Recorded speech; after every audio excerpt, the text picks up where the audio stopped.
मैंने कई ऐसे समृद्ध घर देखे हैं। मैं पूरे देश में भागवत की पोथी लेके विचरण करता हूं और 30 वर्षों से अनवरत ये यात्रा कर रहा हूं। मैंने ऐसे समृद्धशाली परिवार भी देखे हैं जहां बूढ़ी माँ यदि बोलती है तो युवान बच्चे कहते हैं कि माँ तुम बीच में मत बोला करो, तुम्हें कुछ नहीं समझता।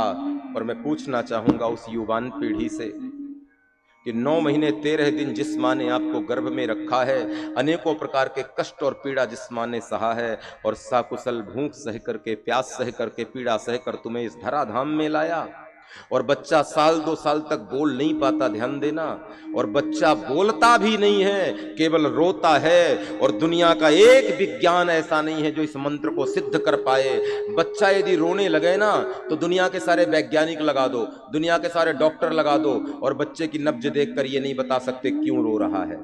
लेकिन जहां विज्ञान असफल होता है वहां हमारे देश में शास्त्र कहता है मां सफल होती है। यदि उसका शिशु रो रहा हो ना तो दुनिया में केवल मां ही ऐसी है जो गोद में उठाते ही समझ जाती है इसको भूख लगी है कि प्यास लगी है कि अंग विशेष में पीड़ा हो रही है। एक बार सोच के देखना युवान भाई बहनों, एक बार विचार करके देखना कि तुम बोल नहीं पाते थे, तुम्हारे मुख में कोई शब्द नहीं थे, तब तुम्हारी भाषा तुम्हारी मां समझती थी, केवल पिता नहीं समझता था। पिता केवल इतना समझता था कि बच्चा रो रहा है, लेकिन मां ये समझती थी क्यों रो रहा है। ये सिद्धांत और ये सामर्थ्य केवल परमात्मा ने मां को दिया है प्यारे।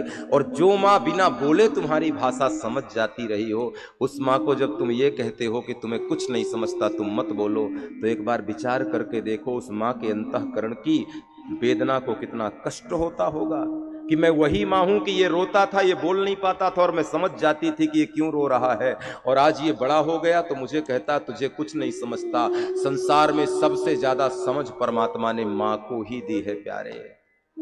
उस मां का आदर करो प्यारे, उस मां की प्रतिष्ठा करो, बूढ़े माँ बाप को प्रसन्न रखो। यदि ये सौभाग्य तुम्हें मिला है तो समझ लेना तुम दुनिया के सर्वश्रेष्ठ भाग्यशाली व्यक्ति हो, जिसे माँ बाप का साया मिला है, जिसे माँ बाप की सेवा करने का सौभाग्य मिला है, जिसके सानिध्य में रहकर और हम बड़े हुए हैं।